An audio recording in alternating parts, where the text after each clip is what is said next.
Jésus-Christ est le même hier, aujourd'hui et éternellement, Hébreux chapitre 13, verset 8. Lettre circulaire 23. Octobre 1980. Je vous salue tous affectueusement dans le précieux nom de notre Seigneur Jésus-Christ par ces paroles d'Hébreux chapitre 13, versets 20 et 21. Que le Dieu de paix, qui a ramené d'entre les morts le grand pasteur des brebis, par le sang d'une alliance éternelle, notre Seigneur Jésus, vous rende capable de toute bonne œuvre pour l'accomplissement de sa volonté, et fasse en vous ce qui lui est agréable, par Jésus-Christ, auquel soit la gloire au siècle de siècles.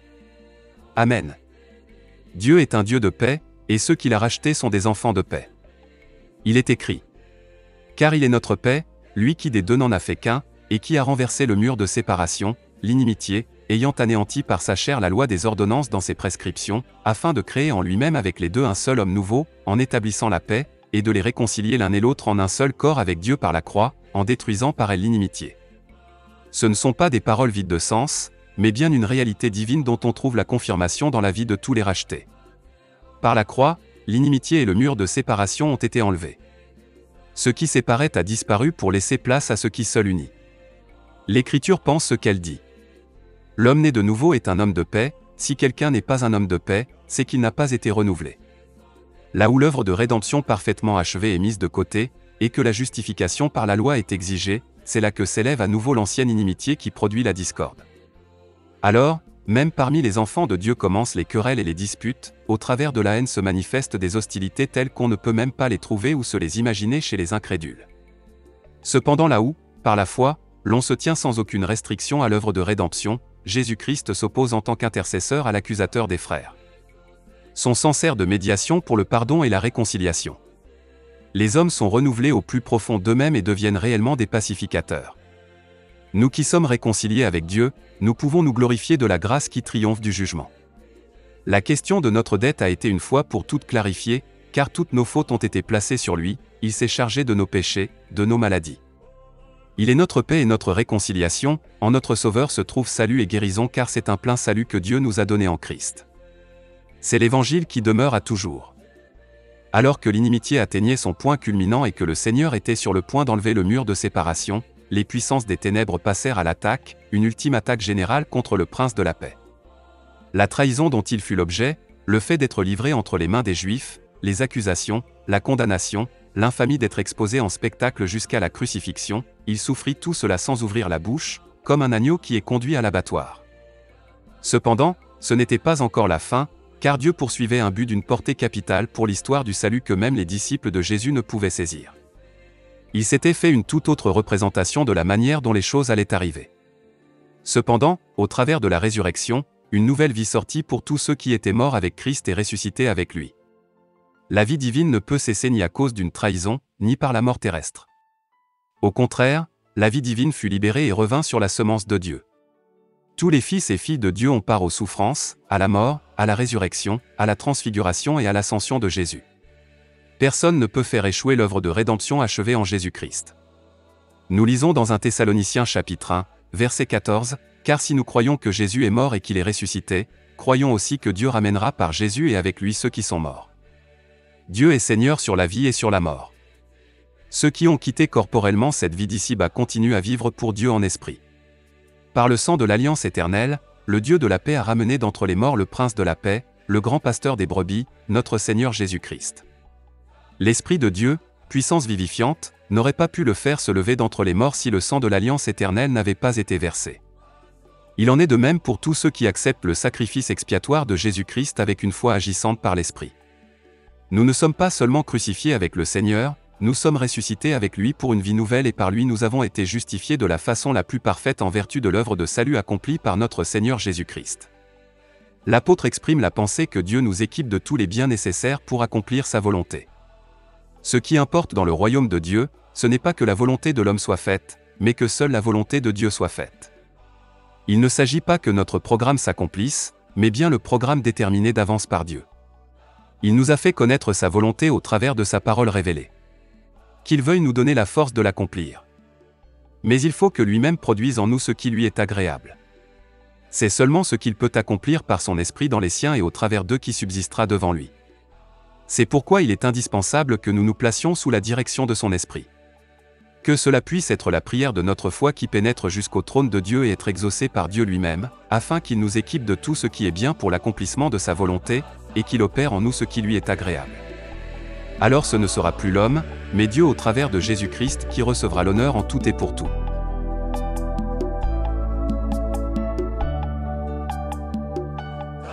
Sentinelle sur les murs de Sion. Lorsqu'il s'agit d'événements politiques de portée mondiale en rapport avec Israël, alors ils méritent une attention toute particulière de notre part. En général, un serviteur de Dieu n'a rien à faire avec la politique, et pas davantage avec les communautés religieuses et partis politiques chrétiens des différents groupements. Chaque fois qu'une charge divine a été confiée à un homme, cela a été sans engagement ou obligation quelconque envers aucune tendance religieuse, mais toujours cela a été destiné à tous ceux qui prêtent l'oreille au message divin, lequel est apporté en accord avec la parole que Dieu a donnée par la révélation prophétique. C'est quelque chose de puissant et qui nous subjugue, que de savoir quand, où et à quelle fin un appel divin a été donné à un serviteur de Dieu. Tous ceux qui croient le message des temps de la fin attesteront que le ministère de Frère Branham doit être reconnu, respecté, et que ce qu'il a proclamé conformément à la Bible doit être mis en pratique.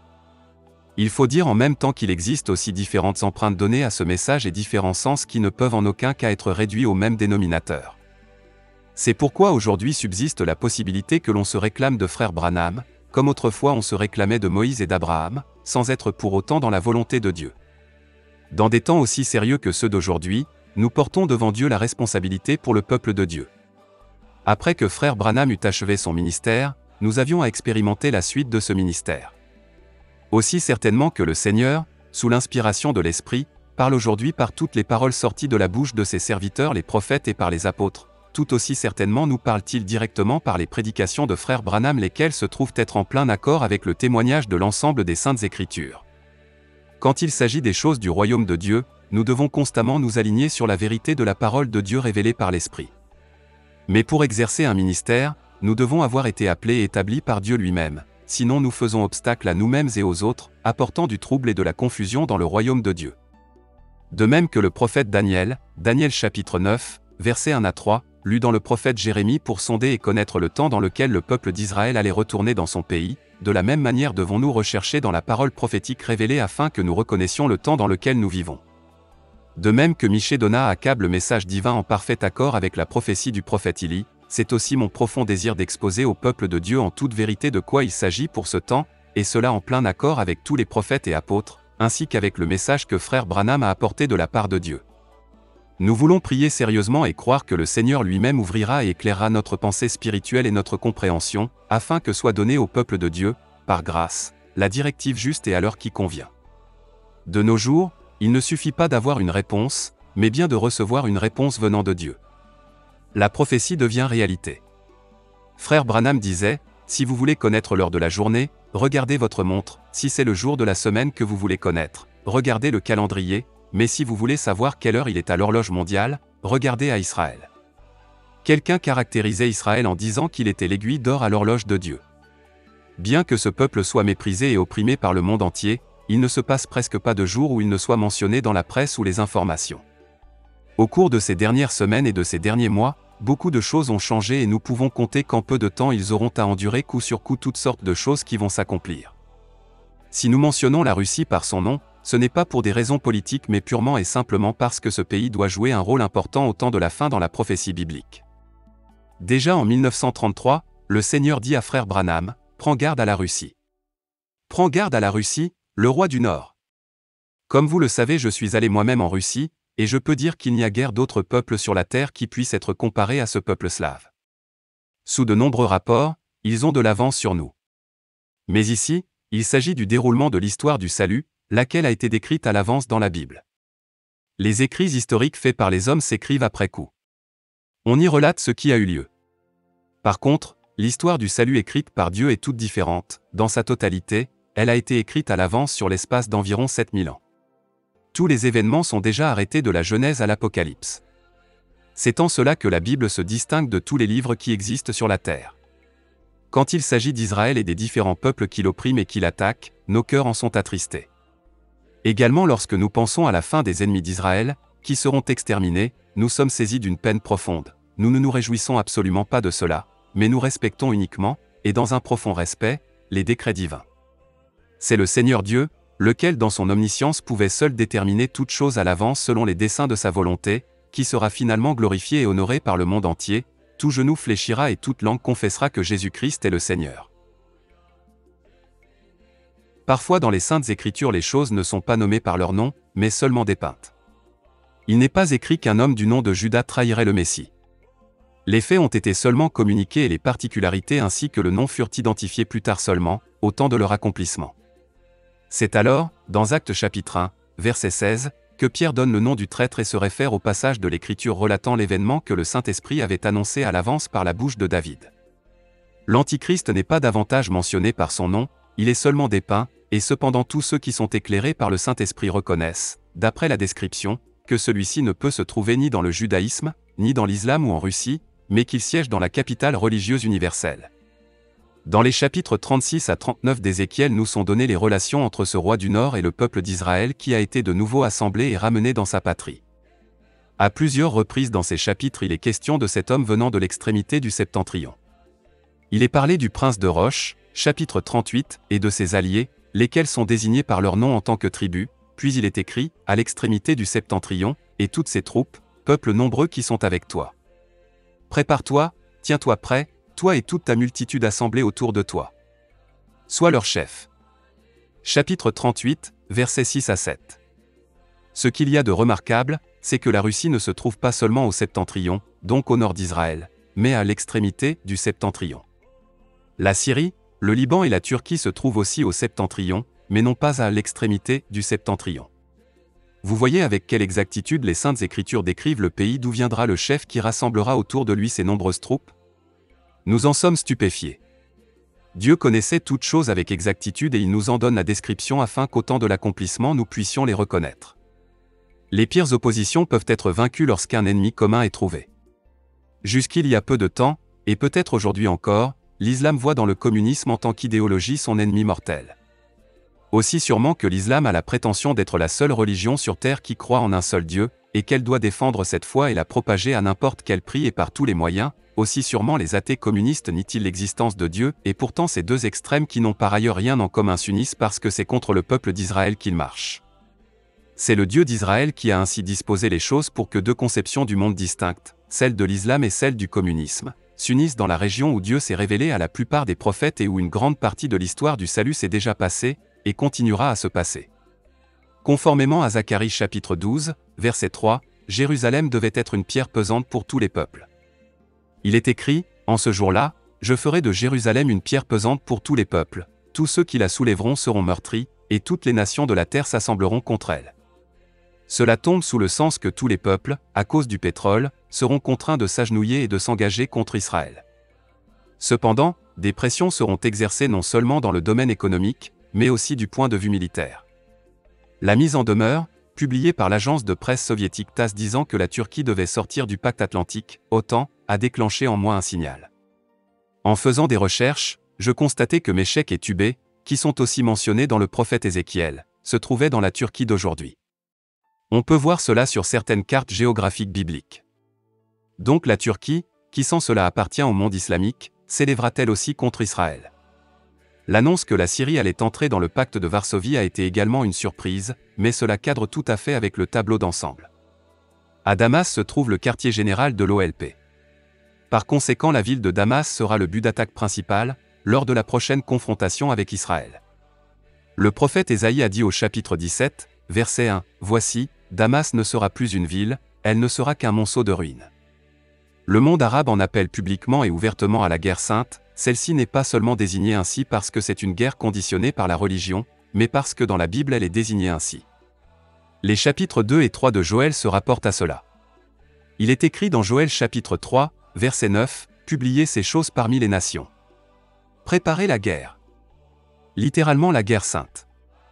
Réveillez les héros. Qu'ils s'approchent, qu'ils montent, tous les hommes de guerre. Tout ceci ne s'accomplit-il pas sous nos yeux? Si nous ne savions pas que Dieu se tient aux côtés de son peuple élu d'Israël, c'est avec frayeur que nous verrions arriver cela. Voici où nous en sommes maintenant, le monde arabe tout entier, l'ennemi juré d'Israël, en appelle à la guerre sainte. On cherchera à dresser à nouveau l'Égypte contre Israël, car l'Éthiopie prendra part également à la guerre et elle doit passer par le Soudan et l'Égypte pour parvenir à Israël. la Libye luttera également contre Israël, et elle aussi doit traverser l'Égypte, Ézéchiel chapitre 38, verset 5. Sur le plan militaire, la Russie s'est assurée en Syrie une pleine liberté d'action, de décision et de manœuvre, et elle peut pousser en avant même jusqu'à la frontière d'Israël. Cela signifie que la planification stratégique tout entière peut être prise en main par les meilleurs experts militaires. Au jour X, le commandant en chef n'a plus qu'à transmettre l'ordre de marche après que lui-même l'ait reçu d'en haut, car il est écrit. Après bien des jours, tu seras à leur tête, dans la suite des années, tu marcheras contre le pays, Ézéchiel chapitre 38, verset 8. Ainsi parle le Seigneur, l'Éternel, oui, le jour où mon peuple d'Israël vivra en sécurité, tu le sauras. Alors tu partiras de ton pays, des extrémités du septentrion, toi et de nombreux peuples avec toi. Tu t'avanceras contre mon peuple d'Israël, comme une nuée qui va couvrir le pays. Dans la suite des jours, je te ferai marcher contre mon pays, versets 14 à 16. Je t'entraînerai, je te conduirai, je te ferai monter des extrémités du septentrion, et je t'amènerai sur les montagnes d'Israël. J'abattrai ton arc de ta main gauche, et je ferai tomber tes flèches de ta main droite. Tu tomberas sur les montagnes d'Israël, toi et toutes tes troupes, et les peuples qui seront avec toi, aux oiseaux de proie, à tout ce qui a des ailes, et aux bêtes des champs je te donnerai pour pâture. Nous vivons à la fin du jour dans lequel une grande partie des prophéties bibliques s'accomplissent sous nos yeux. En premier lieu, l'attaque de l'antisémitisme se prépare contre Israël, ensuite c'est l'offensive religieuse du monde antichrist contre la vraie Église de Jésus-Christ qui aura lieu. Comme dans le domaine naturel il existe une relation de parenté entre la postérité d'Israël et celle d'Isaac, ainsi dans le domaine spirituel il existe un rapport entre le vrai et le faux christianisme. C'est avec raison qu'Ismaël et Isaac se réclamaient d'Abraham pour père, car il l'était réellement. Les antichrists et les chrétiens se réclament tous deux du même Dieu et Père. Il faut comparer le naturel avec le spirituel afin de recevoir une vue d'ensemble et avoir aussi une claire compréhension pour suivre l'évolution de la situation.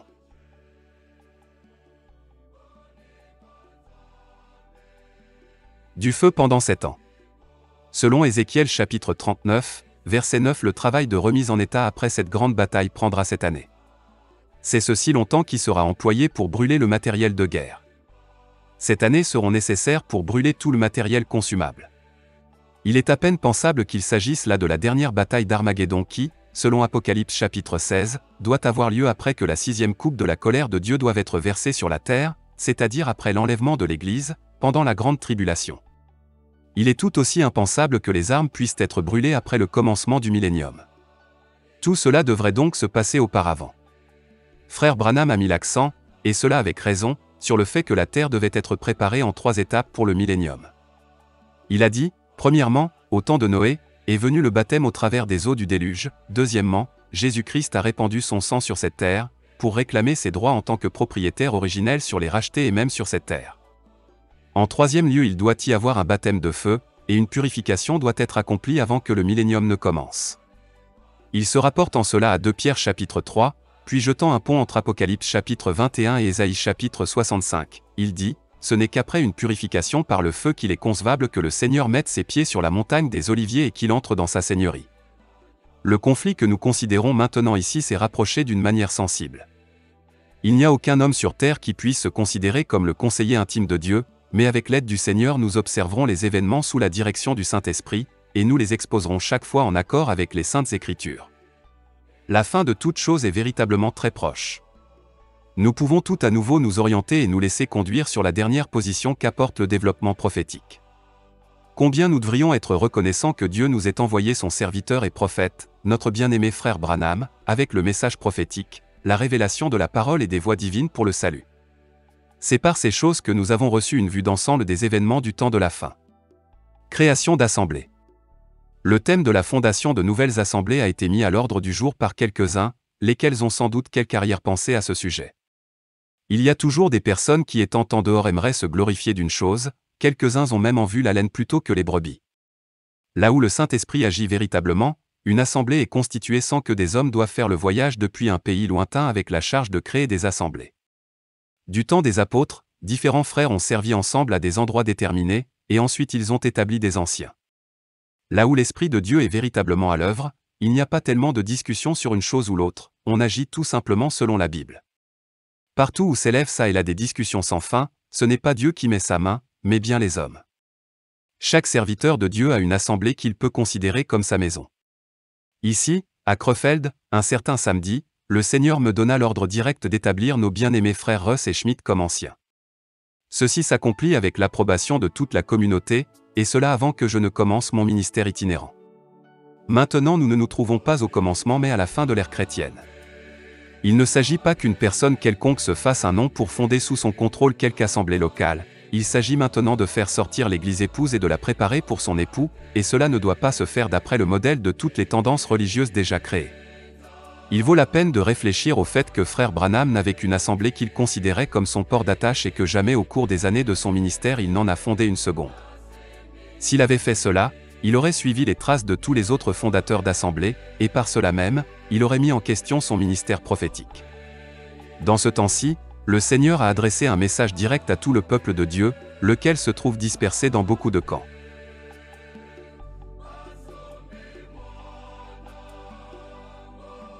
Frère Branham avait eu une vision particulière, en esprit il fut transporté dans un lieu à ciel ouvert et il voyait près de lui, à sa droite et à sa gauche, 2 arbres chargés des plus beaux fruits.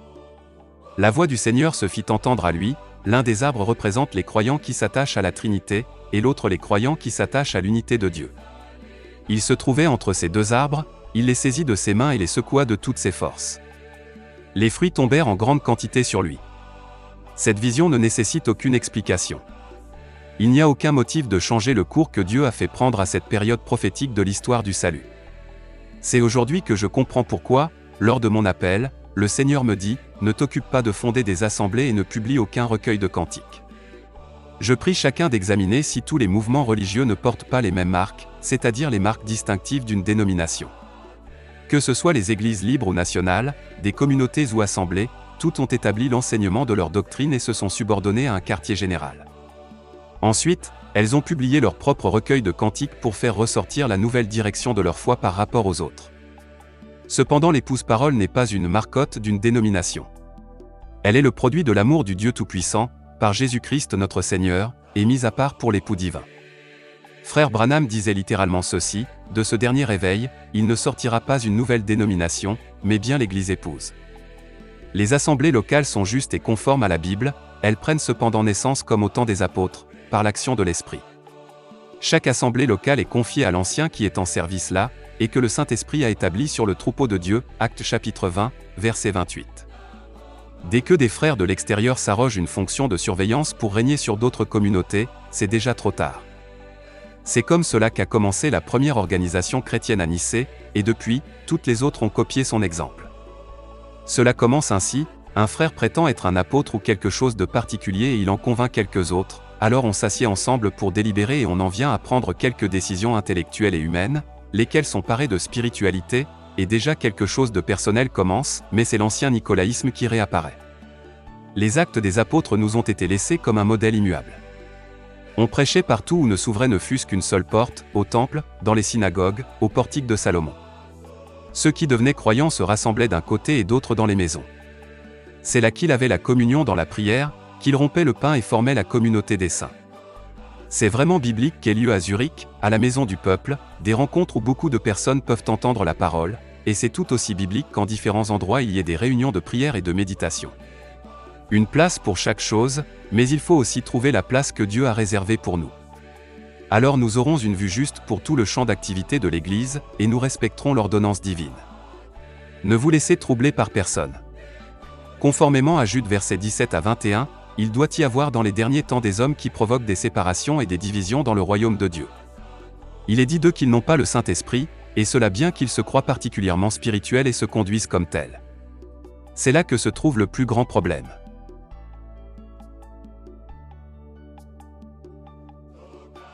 Promesse de fidélité. À la fin de cette lettre, je vous donne la reproduction de la promesse et de l'engagement écrit que faisaient les croyants du Branham Tabernacle, tel que je l'ai reçu comme manuscrit de frère Branham.